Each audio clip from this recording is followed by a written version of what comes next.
Hey again, if you're still awake, which honestly, I don't blame you if you're not, let's drift back into the long, drawn-out saga of Vinland. We left off with Leif Erikson, the lucky guy who turned Bjarne's May sighting into something more memorable. He and his crew had set foot on fertile land, built some houses, and apparently enjoyed themselves with berries, timber, and slightly warmer weather than Greenland, which sounds nice, until you realize they still had to spend the winter there. And winters, even in North America, are winters. Long, cold, and not exactly filled with Netflix binges. The camp at Leif's Booter, the sagas, tell us that Leif built a settlement they called Leif's Booter, meaning literally Leif's booths, or huts, which is a very Viking way of naming things. They weren't into branding. Imagine if Columbus had landed and just said, "This is Chris's shack." The huts were simple, turf and wood structures, cozy enough to keep the crew alive through the winter. They stocked up on game, berries, and whatever they could gather. According to the sagas, the food situation was actually decent, which by Viking standards was practically a miracle. Life there was quiet, days filled with repairing ships, hunting, and probably arguing over who had to go chop wood. Even in paradise, someone still has to do chores. Grapes, grain, and maybe a bit of exaggeration. Now, the famous detail. The grapes. Supposedly, the men found wild grapes growing in Vinland. They picked them, made wine, and gave the land its name, Vinland, Wineland. Historians have argued about this for centuries. Grapes don't grow in Newfoundland today, where the archaeological site of L'Anse aux Meadows is located. But maybe they sailed further south, to New Brunswick, Nova Scotia, or even New England, where grapes do grow. Or maybe the saga writers just exaggerated, because let's be honest, medieval chroniclers weren't exactly scientific botanists. Still, Wineland sounds a lot better than berry bush land. So grapes it was. The return home Leif didn't stay forever. After spending the winter in Vinland, he and his crew returned to Greenland, bringing stories and maybe a few souvenirs. His adventure was remembered, and Leif became a kind of celebrity among the Norse. They called him the Lucky, not only for finding Vinland, but also because, on his return voyage, he supposedly rescued shipwrecked sailors. Because of course he did. The saga writers couldn't resist making him look extra heroic. But Leif didn't go back. Other people did. And that's where the real drama begins. Meet Thorfinn Karlsefni, the ambitious settler. So, here's the thing. Vikings were explorers, but they were also settlers. If they saw a land full of resources, the first thought wasn't just cool, vacation spot. It was, can we move here and farm? Enter Thorfinn Karlsefni, whose name literally means something like Thorfinn the makings of a man, which is both inspiring and slightly awkward. He was a wealthy Icelandic merchant, married into Eric the Red's family, and clearly had ambitions bigger than trading codfish. Around the early thousands, Karlsefni decided to organize a serious expedition to Vinland. Not just 35 guys in a boat, but a full-scale settlement attempt. According to the sagas, he brought around 160 people. Men, women, livestock, and supplies. Basically, the Viking version of a moving truck. This was no longer just about curiosity. It was about building a new colony. Daily life in Vinland. The Karlsefni expedition built houses and settled in for what they hoped would be a long stay. Daily life in Vinland was probably a mix of hard work and cautious optimism. Farming. They tried planting crops, though it's unclear how successful this was. The sagas are vague, as usual. Hunting and fishing. The land was rich in game, fish, and forest. Compared to Greenland, it must have felt like living in a supermarket. Social life. With men, women, and children, it was a proper little community. And yes, according to one saga, the first European child in North America was born here, Snorri Thorfinnsson. Poor kid had no idea he'd go down in trivia history. Imagine the scene. Turf houses by the coast, smoke rising from fires, Norse women milking cows, men repairing boats, children running around in the grass, a tiny, fragile bubble of Norse society on the edge of a continent they barely understood. The Skraelings arrive. Of course, they weren't alone. The sagas describe encounters with the Skraelings, the Norse word for the indigenous peoples they met. It's not the most flattering term, meaning something like wretches or barbarians, which tells you a lot about Viking diplomacy. At first, the meetings were tentative, but peaceful. The Skraelings were curious about these strange newcomers, with their longboats and iron weapons. The Norse were curious about the locals too, though mostly in the sense of, what can we trade? Trade D, hey again, if you're still awake, which honestly, I don't blame you if you're not. Let's drift back into the long, drawn-out saga of Vinland. We left off with Leif Erikson, the lucky guy who turned Bjarne's May sighting into something more memorable. He and his crew had set foot on fertile land, built some houses, and apparently enjoyed themselves with berries, timber, and slightly warmer weather than Greenland, which sounds nice, until you realize they still had to spend the winter there.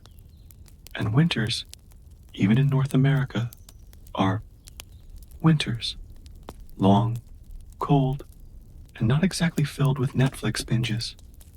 The camp at Leif's Booter, the sagas, tell us that Leif built a settlement they called Leif's Booter, meaning literally Leif's booths, or huts, which is a very Viking way of naming things. They weren't into branding. Imagine if Columbus had landed and just said, "This is Chris's shack." The huts were simple, turf and wood structures, cozy enough to keep the crew alive through the winter. They stocked up on game, berries, and whatever they could gather. According to the sagas, the food situation was actually decent, which by Viking standards was practically a miracle. Life there was quiet, days filled with repairing ships, hunting, and probably arguing over who had to go chop wood. Even in paradise, someone still has to do chores. Grapes, grain, and maybe a bit of exaggeration. Now, the famous detail. The grapes. Supposedly, the men found wild grapes growing in Vinland. They picked them, made wine, and gave the land its name. Vinland. Wineland. Historians have argued about this for centuries. Grapes don't grow in Newfoundland today, where the archaeological site of Lons aux Meadows is located. But maybe they sailed further south, to New Brunswick, Nova Scotia, or even New England, where grapes do grow. Or maybe the saga writers just exaggerated, because let's be honest, medieval chroniclers weren't exactly scientific botanists. Still, Wineland sounds a lot better than berry bush land. So grapes it was. The return home Leif didn't stay forever. After spending the winter in Vinland, he and his crew returned to Greenland, bringing stories and maybe a few souvenirs. His adventure was remembered, and Leif became a kind of celebrity among the Norse. They called him the Lucky, not only for finding Vinland, but also because, on his return voyage, he supposedly rescued shipwrecked sailors. Because of course he did. The saga writers couldn't resist making him look extra heroic. But Leif didn't go back. Other people did. And that's where the real drama begins. Meet Thorfinn Karlsefni, the ambitious settler.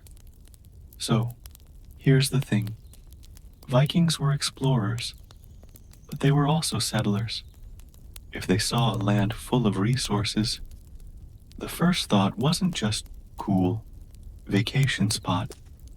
It was, can we move here and farm? Enter Thorfinn Karlsefni, whose name literally means something like Thorfinn the makings of a man, which is both inspiring and slightly awkward. He was a wealthy Icelandic merchant, married into Eric the Red's family, and clearly had ambitions bigger than trading codfish. Around the early thousands, Karlsefni decided to organize a serious expedition to Vinland. Not just 35 guys in a boat, but a full-scale settlement attempt. According to the sagas, he brought around 160 people. Men, women, livestock, and supplies. Basically, the Viking version of a moving truck. This was no longer just about curiosity. It was about building a new colony. Daily life in Vinland. The Karlsefni expedition built houses and settled in for what they hoped would be a long stay. Daily life in Vinland was probably a mix of hard work and cautious optimism. Farming. They tried planting crops, though it's unclear how successful this was. The sagas are vague, as usual. Hunting and fishing. The land was rich in game, fish, and forest. Compared to Greenland, it must have felt like living in a supermarket. Social life. With men, women, and children, it was a proper little community. And yes, according to one saga, the first European child in North America was born here, Snorri Thorfinnsson. Poor kid had no idea he'd go down in trivia history. Imagine the scene. Turf houses by the coast, smoke rising from fires, Norse women milking cows, men repairing boats, children running around in the grass. A tiny, fragile bubble of Norse society on the edge of a continent they barely understood. The Skraelings arrive. Of course, they weren't alone. The sagas describe encounters with the Skraelings, the Norse word for the indigenous peoples they met. It's not the most flattering term, meaning something like wretches or barbarians, which tells you a lot about Viking diplomacy. At first, the meetings were tentative, but peaceful. The Skraelings were curious about these strange newcomers, with their longboats and iron weapons. The Norse were curious about the locals too, though mostly in the sense of what can we trade? Trade D. Half dozed off with one earbud in. Either way, let's keep sailing slowly through the foggy waters of Norse exploration. We've already drifted with Leif Erikson, the man who stumbled into the most fertile land his people ever saw and then politely walked away. We've sat with Thorfinn Karlsefni, the ambitious settler who thought, yes, let's drag livestock to a new continent, only to retreat when the neighbors turned out to be less than welcoming. But if you thought those stories were a little anticlimactic, well, buckle in, because tonight we meet one of the strangest and darkest figures in the whole Vinland tale, Freydis, Eric's daughter.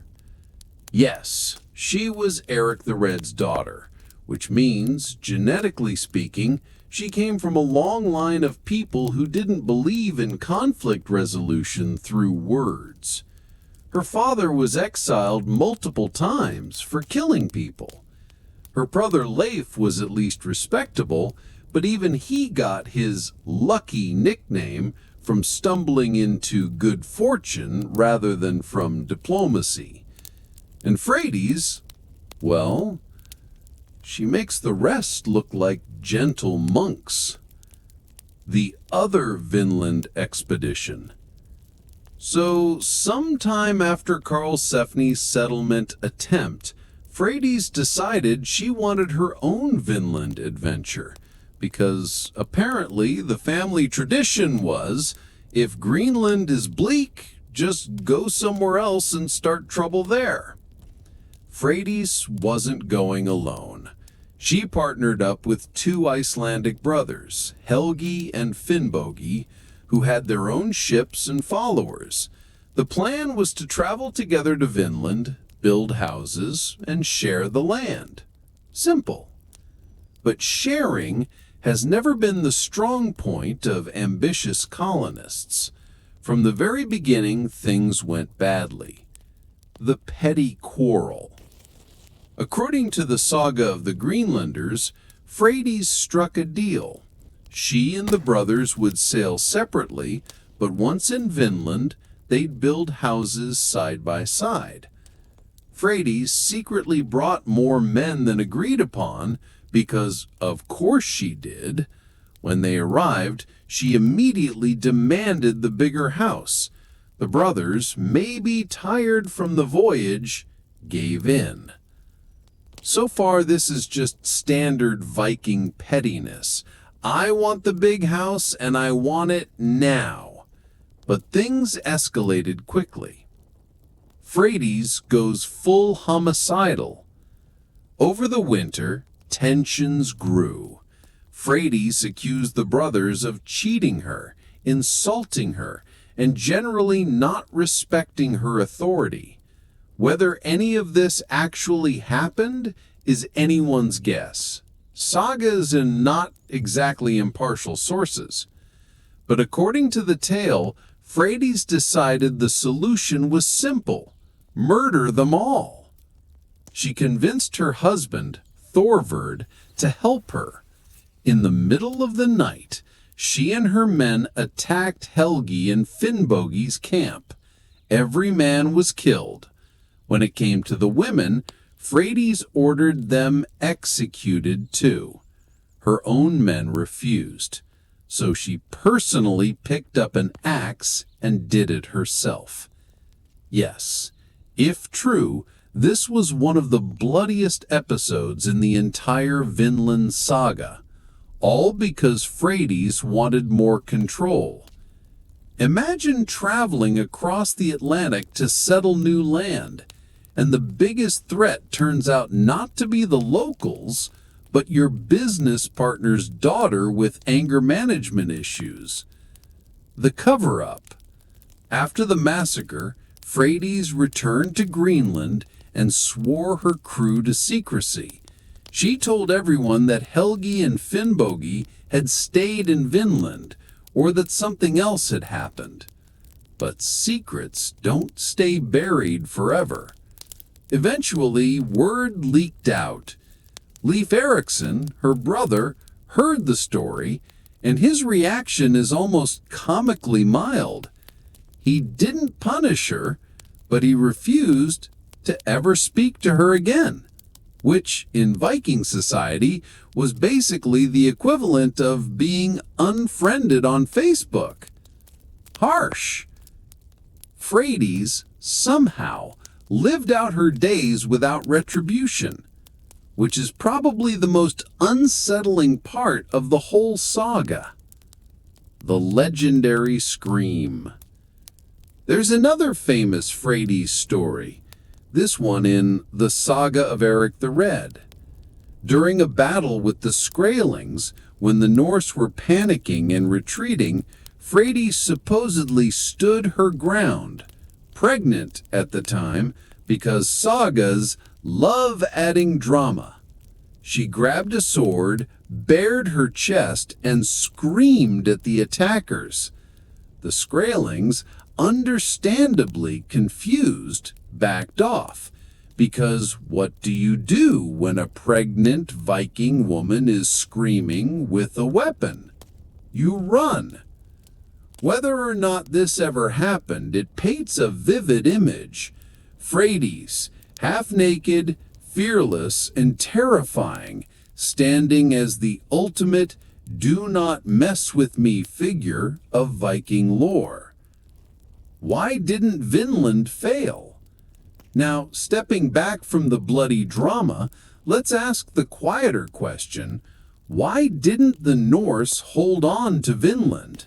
They had the ships, the skills, and the motivation.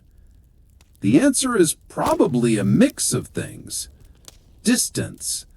Vinland was hundreds of miles from Greenland, which was already at the edge of Norse settlement. Resupply was exhausting. Population. The Norse were few in number. Even with Karlsefni's 160 settlers, they were a drop in the ocean compared to indigenous populations. Conflict. The Skraelings weren't passive. They defended their land, and the Norse couldn't win in the long term. Internal divisions. As Freydis showed, Norse settlers weren't exactly united. Petty rivalries destroyed them from within. So the experiment fizzled. Vinland was visited, maybe seasonally, for timber and resources, but no permanent colony survived. The long forgetting. For centuries, the Vinland story lingered in sagas, half believed, half dismissed. Medieval Europeans barely noticed. After all, the Norse were already fading as a power. Greenland itself would eventually decline and collapse. By the 14th century, no one was sailing west anymore. The memory of Vinland was like a dream that slips away when you wake up, fuzzy, strange, and maybe not real at all. It wasn't until much later, in the 19th century, that scholars began to seriously consider the sagas as historical, and not until the 1960s that archaeologists confirmed it at Launce-on Meadows, Newfoundland. A strange legacy. Today, Vinland is remembered less as a colony, more as a curiosity. The Norse had the chance to plant Europe in North America centuries before Columbus, and they let it go. Maybe that's a good thing. Maybe if they'd stayed, history would be very different. Or maybe they simply weren't ready. Vinland was a place of promise, but also of exhaustion, conflict, and bloodshed. And at the center of it all is Freydis, the woman who turned one of the most ambitious Viking expeditions into a bloodbath. She's a reminder that sometimes the biggest obstacle to colonization isn't the foreign land. It's your own family drama. Drifting into silence. So, as we let the longship fade back into the waves, what do we have? A tale of explorers who stumbled onto America, settlers who tried and failed, a woman who murdered her rivals in cold blood, and a land that slipped back into the mists of legend. It's oddly fitting that the story ends not with empire or triumph, but with silence.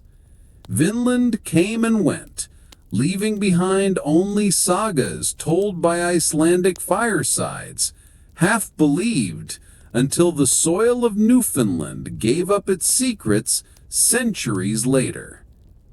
And now, it's just another bedtime story. So rest easy, let the sails fall, and drift with the Norse into sleep. Hey, again. Still drifting with me. Tonight we're going to float away from the drama of Freda's axe-swinging spree and settle into something quieter. Don't worry, no more screaming Viking women for now. Instead, we're going to talk about what came after Vinland, or rather, what didn't come. Because after all the sagas and voyages, the Norse didn't stay. They didn't conquer. They didn't even bother to write the equivalent of "Wish You Were Here" postcards. Vinland slipped into silence, and if you were to walk through those places centuries later, all you'd find was grass-covered ruins, a few buried artifacts, and a lot of puzzled archaeologists squinting at the dirt. The archaeological trail for hundreds of years, the Vinland sagas were treated with the same level of seriousness as your uncle's fishing stories. Sure, you saw land out west. Huh? Grapes, you say. Fascinating. Medieval Europe had bigger concerns: plagues, crusades, endless dynastic squabbles. Nobody was waiting for the Norse to publish Lonely Planet, Newfoundland. It wasn't until the 19th and 20th centuries that scholars started asking, what if the sagas weren't completely made up? Icelanders did love a good story, but they were also weirdly good at remembering details across generations. And some of those details: land with flat stones, land with forests, land with grapes, lined up suspiciously well with real geography. Then, in the 1960s, the ground in Newfoundland gave up its secret. Archaeologists Helge and Anstein Ingstad uncovered the site of Lonso Meadows, a quiet little windswept point on the northern tip of the island. What did they find? Turf houses, very much in the Icelandic Greenlandic style, remnants of iron nails, evidence of boat repair, even a spindle whorl, suggesting Norse women had been there spinning wool. This wasn't a fisherman's camp. It was a settlement. Temporary. Yes, but real. And just like that, the sagas weren't just bedtime tales. They were history. The Vikings had made it to America 500 years before Columbus. Sorry, Columbus stopped what Lonso Meadows tells us so. What was this site? A colony, a base camp, a Viking Airbnb. The general consensus is that Lonso Meadows wasn't Vinland itself, but more like the forward operating base for Vinland exploration. A place where crews could repair ships, overwinter, and stage expeditions further south.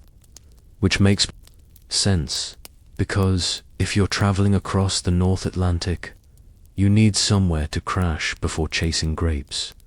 The site probably housed around 70 to 100 people at a time. Enough for families, workers, and guards, but not enough for a full colony. It wasn't designed to be permanent, and that explains why it eventually faded away. Still, for a brief moment, the Norse had stretched their world all the way to the edge of Canada, Greenland, the weak link. But here's the bigger issue. Vinland wasn't just about Vinland. It depended entirely on Greenland. And Greenland, frankly, was not thriving. Let's talk about Greenland for a moment. Founded around 985 by Eric the Red, the colony scraped by on farming, seal hunting, and trade. They raised cows, sheep, and goats.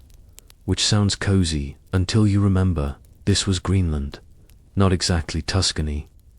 The soil was thin, the winters were brutal, and harvests were hit or miss. Greenlanders relied heavily on trade with Europe, iron, timber, and luxury goods in exchange for walrus ivory, furs, and hides. For a while, it worked. But as the centuries passed, cracks appeared. Climate shifted during the so-called Little Ice Age. Growing seasons shrank. Sea ice made voyages harder. Walrus ivory, Greenland's main export, dropped in value as elephant ivory returned to European markets. And to make matters worse, the Black Death in the 14th century disrupted trade entirely by the 1400s. Greenland was basically a failing farmstead on the edge of the world. And if Greenland couldn't sustain itself, how could it possibly sustain Vinland? Why they gave up so? Let's line up the problems. Greenland was collapsing. Vinland was too far, too risky, and too hostile. The Norse never had enough people to maintain it. That's the quiet tragedy of Vinland. The Norse had the ships. They had the knowledge. They had the courage. But they didn't have the infrastructure. Unlike Columbus' voyages centuries later, there was no Spanish crown funding armies of settlers, no fleets bringing constant supplies. The Norse were basically winging it, trying to hold a continent. With a handful of farmers and an occasional axe-wielding not exactly a recipe for empire, so they stopped trying. The Greenlanders' last days, it's worth pausing on Greenland itself, because its slow fade into nothingness mirrors Vinland's, the eastern settlement and western settlement. The two main Norse colonies thrived at first. At their peak, maybe 5,000 people lived there. They built stone churches, farmed cattle, even imported stained glass. For a moment, it looked like medieval Europe had truly planted itself in the Arctic, and then it unraveled. By the late 1300s, the western settlement was gone, vanished. The eastern settlement limped along another century, but by the 1400s, it too disappeared. The last written record we have is from 1408, a wedding in a church at Hvalsey. After that, silence. Theories abound. Starvation, disease, Inuit conflict, emigration back to Iceland. Probably a mix of all of them. But the bottom line is, the Norse in Greenland died out, which meant Vinland, if anyone even remembered it, was utterly impossible. The strange irony, and here's the delicious irony of history, the Norse had already been to America. They found it, named it, built houses on it, had a baby there. But when Columbus arrived in 1492, Europeans treated it as discovery. Why? Because the Norse never shouted loudly enough. They didn't publish maps, or spread stories to royal courts, or set up long-term colonies. Their voyages faded into folklore, whispered in sagas no one outside Iceland really cared about. So Columbus gets statues and holidays, while Leif Erikson gets a token day in October that no one remembers. Back to the ruins when you stand at Lons. Oh, meadows today, you see quiet grass mounds overlooking the sea. Wind blows over them. The remains of turf walls blend into the landscape. There's no glory here, just the faint echo of people who tried, for a short while, to push the edge of the world further west, And maybe that's the perfect ending. Vinland was never meant to be an empire. It was a glimpse, a test, a fleeting experiment. The Norse came, they built, they left. The land went on without them, drifting to sleep. So, tonight, as we let the last embers of the Viking world fade, we're left with a quiet truth. History isn't always about triumph.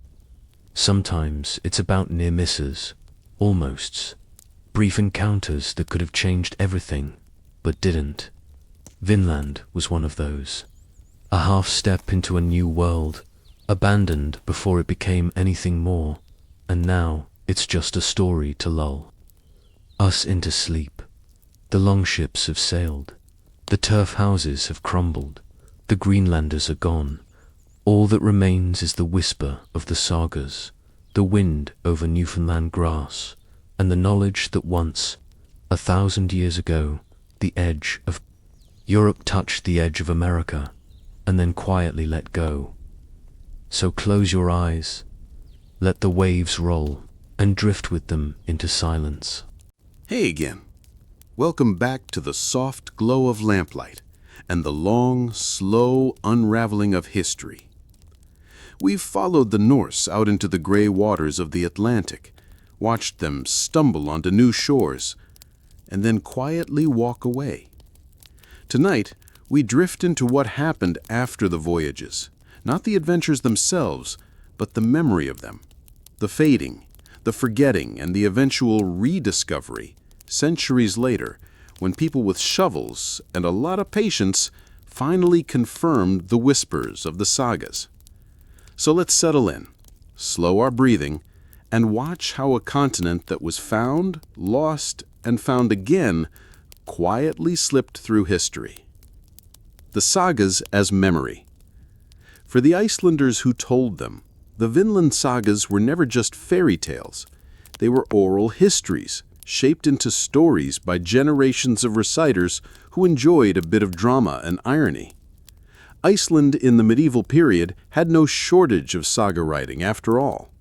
They wrote about feuds, farmsteads, ghost stories, and family drama that would make daytime soap operas look tame.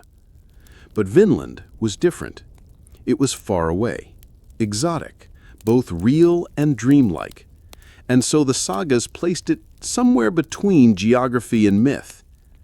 Some manuscripts, like the Saga of the Greenlanders and Saga of Eric the Red, gave fairly detailed accounts of who went, where they landed, and what happened. They mentioned grapes, self-sown wheat, and forests, all of which sounds suspiciously like someone who had seen North America and was trying, through the haze of memory, to describe it in terms familiar to a Norse farmer. But outside of Iceland, who cared? Medieval Europe was busy with crusades, famines, plagues, and squabbling kings. Nobody in France or England was losing sleep over whether a Greenlander's daughter had once screamed at indigenous warriors while holding a sword. So the Vinland saga sat, copied quietly by monks, filed away on vellum, more a curiosity than a revelation. The quiet medieval mentions. Vinland did make a few cameos in medieval thought. A couple of maps, most famously the controversial Vinland map that surfaced in the 20th century, supposedly included it. Though that map itself may be a forgery, the fact that people argued so much about it shows how tantalizing the idea is. Adam of Bremen, writing in the 11th century, did record that the Norse had found a land across the sea rich with grapes. So the story wasn't entirely unknown. It's just that no one in Hamburg or Rome was planning a package tour. By the late Middle Ages, Vinland was basically forgotten, or at least ignored. A faraway land, unreachable, unprofitable, and irrelevant. The Norse themselves were shrinking, Greenland fading, Iceland struggling under Norwegian then Danish rule. No one had the resources to keep that western thread alive. And so for centuries, Vinland existed only in manuscripts gathering dust. The world sailed on, Europeans discovered the Americas all over again with Columbus in 1492. Ships from Spain, Portugal, England, and France poured across the Atlantic, claiming lands, building empires, drawing maps with increasing accuracy. Meanwhile, the Norse sagas sat in libraries like faint echoes. To most scholars of the Renaissance or Enlightenment, they were at best quaint stories, at worst nonsense. Grapes in Newfoundland? Please. The irony is rich. Imagine an Icelander in the year 1400 trying to tell a Spaniard, "Actually, my uncle's cousin's sister went there ages ago. Nice forests. Shame about the neighbors." And the Spaniard just laughs, then sails off to the Caribbean with a royal charter. Rediscovery in the 19th century. It wasn't until the 19th century that antiquarians and nationalists began to dust off the Vinland tales. The Romantics, with their love of medieval lore and distant voyages, found the sagas irresistible. Scholars in Denmark and Iceland began seriously debating whether Vinland was real. Some thought it was Labrador. Some said Newfoundland. A few optimists insisted it might have been Massachusetts. Everyone had an opinion, and everyone cited grapes, because nothing excites historians like arguing over botany. In North America, especially among Scandinavian immigrants, the idea of Norse discovery became a point of pride. Leif Erikson statues started popping up in places like Minnesota, where, let's be honest, the winters made settlers feel a kinship with Icelandic ancestors. By the early 20th century, the debate had heated up. Was Vinland myth or memory? The sagas were tantalizingly specific, yet maddeningly vague. Scholars wanted proof, actual physical proof. Enter Helge Ingstad and his wife Anna Stein Ingstad, an archaeologist. In the 1960s, they went looking for Norse remains in Newfoundland. Locals in the small fishing community of Lansomeros pointed them to odd grass-covered mounds, the kind that don't look like much until you've trained your eyes to see history in lumps of earth. Excavation began. Slowly, carefully, turf walls emerged. The outline of longhouses appeared. Carbon dating placed them around the year 1000. Iron nails and rivets were found, unmistakably Norse in design. A spindle world suggested women had lived there. This wasn't a random stopover. This was a settlement. The sagas were right. What it meant. The discovery at Lansomeros was a quiet bombshell. Suddenly, the Norse weren't just maybe in America. They had been there. Archaeology confirmed it. It didn't rewrite the school books overnight. Columbus still dominated the narrative. After all, Columbus's voyages led to permanent global change, while the Norse adventures fizzled. But it did shift the story. The idea of first contact became more complicated. And for Iceland, Norway, and Greenland, it was a vindication. Their sagas, often dismissed as fanciful, had contained kernels of truth all along. Columbus versus Leif. Here's where the irony deepens. Leif Erikson found America, left, and was mostly forgotten. Columbus found America, or at least the Caribbean, stayed, and sparked centuries of colonization, conquest, and empire. It's like the Norse stumbled onto the greatest prize in world history, shrugged, and went home. Columbus, on the other hand, shouted about it until monarchs listened, and suddenly the whole world changed. So who deserves more credit? The man who saw it first, or the man who made it matter? It depends on how you define discovery. For Leif, Vinland was an adventure. For Columbus, it was a business deal backed by royal funding. Leif gets October 9th in the U.S. as Leif Erikson Day. Columbus gets a holiday that sparked centuries of controversy. History, as usual, favors the loudest claimant. Vinland today. Today, Lansomeros is a UNESCO World Heritage Site. Tourists can wander turf house reconstructions, listen to costumed interpreters spin sagas, and gaze out at the same wind-swept coastline Leif once saw. It's haunting in a way. So little remains, just grass and outlines. No epic ruins, no treasures, no dramatic collapse. Just evidence of people who came, stayed a short while, and left. And maybe that's the most Viking ending possible. Not glorious conquest, not monumental achievement, just a brief brush with something bigger, fading into silence. The final drift. So here we are, at the end of the story. The Viking discovery of Vinland wasn't the start of empire. It wasn't the dawn of globalization. It was a footnote, a whisper. But in that whisper lies something oddly comforting. History doesn't always have to be world-shaking. Sometimes it's just people exploring, trying, failing, and leaving behind little more than turf mounds and half-remembered tales.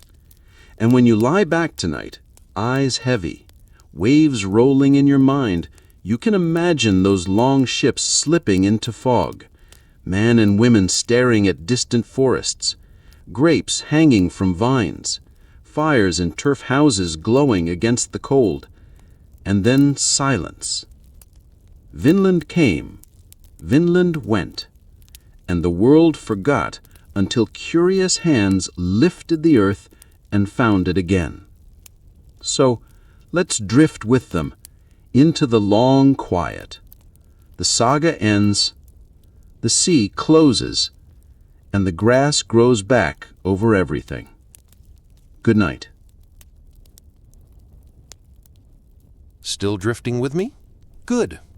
Tonight, let's take one last slow voyage, not to the shores of Newfoundland, but through the hazier waters of memory and imagination.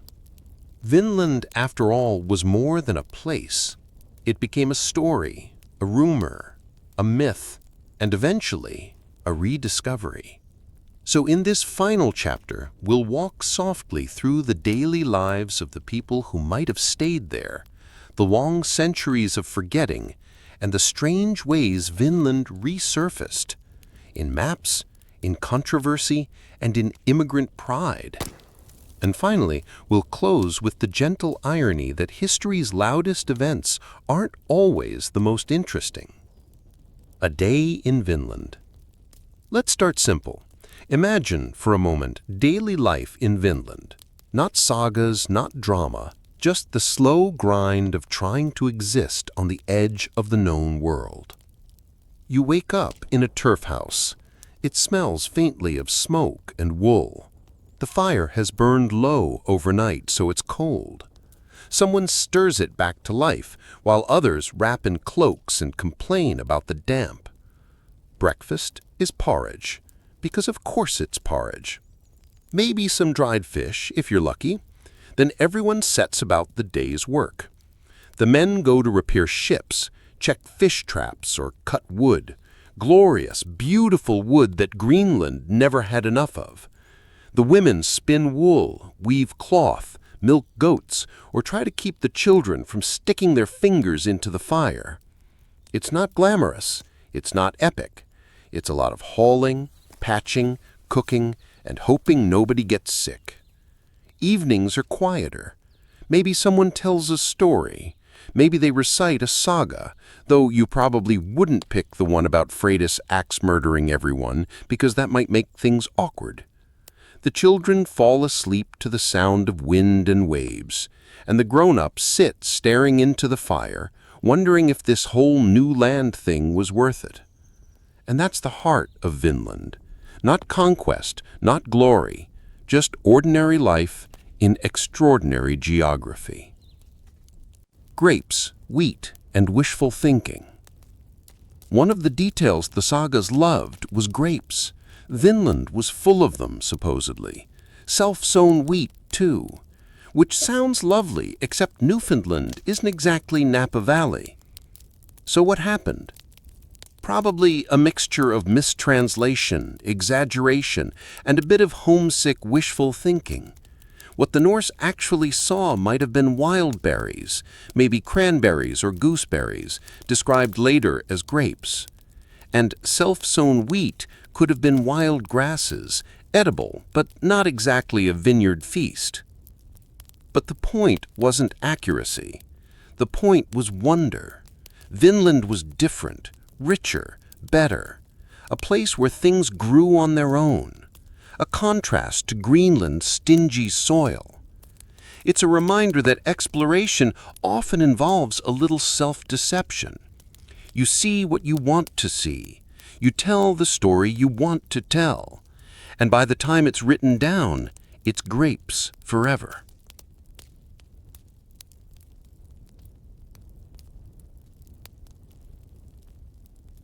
Hey there, you've made it to the end of the saga. Not the end of the Norse in North America, that happened 1,000 years ago, but the end of our long, winding storytelling journey. Tonight, we drift through Vinland as it exists today. Not just turf ruins and sagas, but museums, tourist brochures, conspiracy theories, and the occasional bad History Channel reenactment. So pull the blanket tighter, dim the lamp, and let's quietly explore how a place that barely lasted a decade has survived in memory far longer than in reality. Lance o Meadows today. If you go to Newfoundland now, which, let's be honest, few people do unless they're really into fishing or whales, you can still visit the site where the Inkstads dug. Lance o Meadows is now a UNESCO World Heritage Site, complete with reconstructed turf houses. Tour guides in vaguely Norse costumes will explain how people lived, cooked, and fought mosquitoes in the year 1000. There are interpretive signs with runic motifs, brochures with Leif Erikson's stern face, and gift shops selling mugs that say, Vinland, first in North America. It's all very charming, quiet, windswept, and remote, the kind of place where you can almost hear the waves whispering sagas, if you don't mind freezing while you listen. But the site itself is modest. No towering ruins, no grand temples, just low outlines of turf walls, blending into the landscape. Which is fitting. The Norse didn't leave a monument. They left an echo. The relics that weren't. Of course, not everyone has been content with just one archaeological site. For centuries, people across North America have been desperate to find Norse relics in their backyard, and sometimes desperation breeds creativity. Take the Kensington runestone, discovered in 1898 by a Swedish immigrant farmer in Minnesota. A giant slab covered in runes, supposedly left by Norse explorers in 1362, which would have been very impressive if the runes hadn't included linguistic features no one used until the 19th century. Scholars pretty quickly agreed it was a fake. But don't tell Minnesotans that. Some still proudly display it as proof that Leif made it all the way to the Midwest. Then there's the Newport Tower in Rhode Island, a round stone structure that looks suspiciously like a colonial windmill. But for years, enthusiasts claimed it was built by Northmen, or Knights Templar, or Chinese sailors, depending on who you ask. Spoiler, it was almost certainly a 17th century windmill. But why let facts get in the way of a good legend? And don't forget the scattered Norse coins and Viking swords that occasionally turn up in odd places. Most turn out to be either modern drops, misidentified artifacts, or outright hoaxes. But the impulse is understandable. People love the idea that history happened in their backyard. Vinland in popular culture. If you don't visit Newfoundland or Minnesota gift shops, you might still meet Vinland in modern media. The Norse have had a cultural renaissance. From Marvel's Thor movies to grim historical dramas like Vikings, they're everywhere. And Vinland pops up now and then usually as a symbol of adventure, freedom, or doomed exploration. There's the anime and manga series Vinland Saga, which reimagines Norse history with the usual amount of stylized angst. There are video games that let you sail long ships to mythical lands. Even historical fiction novels occasionally dust off Leif Erikson as a protagonist. None of these are accurate, of course. They're too flashy, too bloody, too exciting. Real Vinland was mostly chopping wood, eating fish, and arguing about grapes. But myth has a way of eclipsing reality, and Vinland, being half forgotten in the first place, slips easily into legend. The what-ifs. Vinland invites a favorite historian's game. What if? What if the Norse had stayed? What if Greenland hadn't declined? What if Leif's settlement had grown into a colony? Would North America have been colonized by Scandinavians centuries before Columbus? Would we all be speaking Norwegian now? Would the U.S. flag have little runic symbols instead of stars? Probably not. The Norse were stretched thin, their resources limited, and their colonies fragile. Even if they had stayed, they lacked the numbers, the technology, and, frankly, the imperial ambition that Spain and England brought centuries later. But still, it's a fun thought experiment. History is full of crossroads, and Vinland is one of the quietest. A door that opened, then closed, leaving us to wonder what lay beyond. The irony of memory. The irony, of course, is that Vinland mattered so little at the time, and yet matters so much in memory. For the Norse, it was an experiment. For us, it's a symbol of curiosity, of exploration, of the way history can nearly forget something and then bring it back with a shovel and a UNESCO plaque.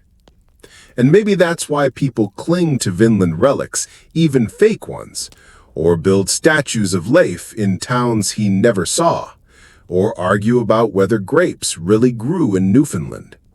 Because Vinland isn't just about what happened, it's about what might have happened. A sleepy farewell. So here we are, at the end. Vinland has carried us across 7 long, slow chapters. We've met explorers and settlers, fraudsters and archaeologists, grapes and cranberries, ruins and hoaxes. And through it all, the story has remained oddly quiet. No great empires, no lasting conquests, just a whisper across the Atlantic. Tonight, as you drift toward sleep, imagine it once more. The long ships rocking on gray water. The turf houses glowing faintly in the fog. Voices murmuring sagas to pass the long winter night. Then, silence. The Norse leave. The grass grows over their walls. Centuries pass. And only when curious hands lift the earth does Vinland breathe again. A place that was real, and a place that almost was a dream. Good night.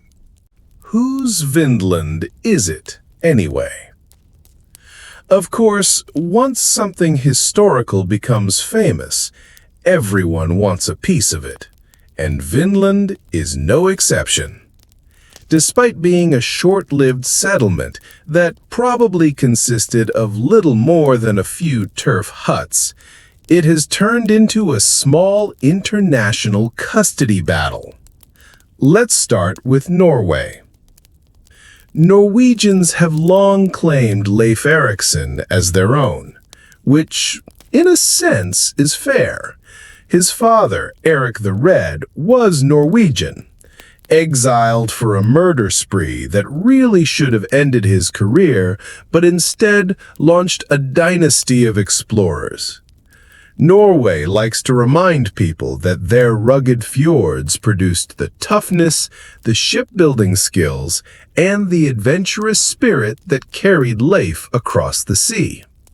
And besides, It's always good for national pride to point out that Norwegians technically set foot in America nearly 500 years before Columbus.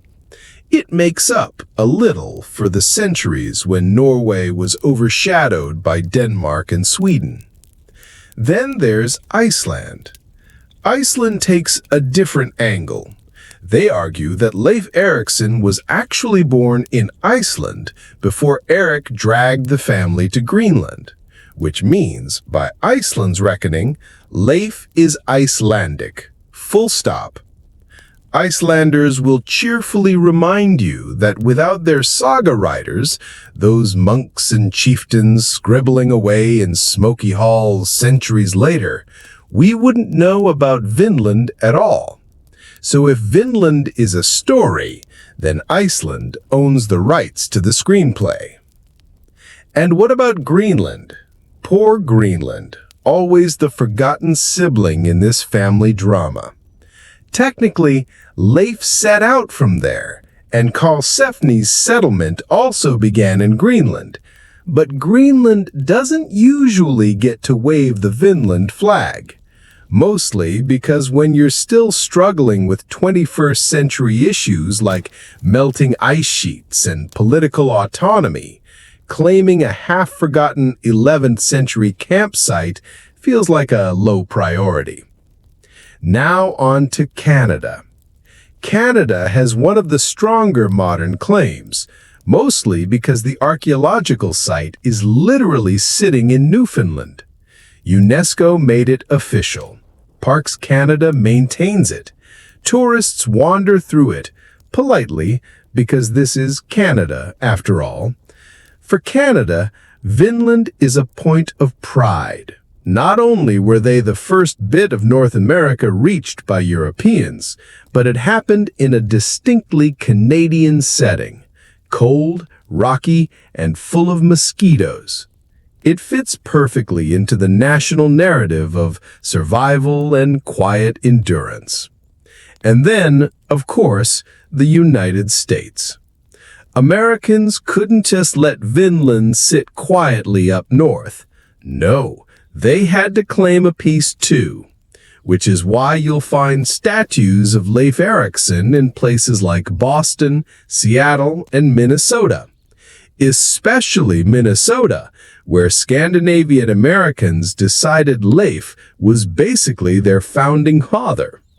Congress even declared October 9th Leif Erikson Day, a holiday so obscure that most Americans don't realize it exists, but it's there, tucked in among the more commercialized holidays, a little nod to the idea that maybe, just maybe, their European story didn't start with Columbus. And so, Vinland becomes like a small inheritance everyone wants to squabble over. Norway says, "We built the ships." Iceland says, "We wrote the sagas." Canada says, "The ruins are literally in our backyard." And America says, "Well, we like statues and parades, and if there's a holiday in it, we're claiming it too." It's oddly fitting, really. Vinland was never just one thing. To the Norse, it was wood, grapes, and possibility. To Iceland, it was a story. To Canada, it's archaeology. To America, it's a chance to sell fridge magnets. And through it all, Vinland continues to be less about what it was and more about what people want it to mean. So let's imagine you decide to see Vinland for yourself. You book a ticket to Newfoundland, which for most people is already a commitment. You fly into St. John's, rent a car, and then drive for hours, long hours, past forests, bogs, and little fishing villages with names that sound made up but aren't. And eventually, you reach the very tip of the island, where the road ends and the wind begins. That's Lance o' Meadows. The first thing you notice is how empty it feels.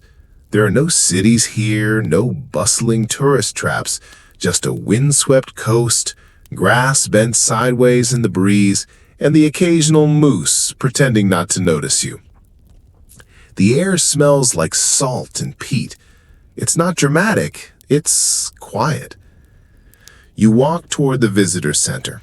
It's small, low, almost blending into the landscape, as if it doesn't want to overshadow the ruins themselves. Inside, there are displays of artifacts, iron nails, a spindle whorl, bits of turf. Not much, really, just enough to whisper that someone once lived here. Then you step outside, and there it is, the reconstructed Norse village. Turf houses rise from the earth, their walls thick, rounded, and grassy. They look less like buildings and more like hobbit homes built by very practical people with no time for whimsies. The roofs slope low, the doors creak, and inside it smells like wood smoke and wool. You duck into one. It's dim but warm. A long bench lines the wall, covered in sheepskins. A central fire pit smolders, smoke curling upward toward a hole in the roof. A woman in costume explains how they would have cooked stews here, grinding grain into flour and baking flatbread on stones. She shows you a loom, points to iron tools.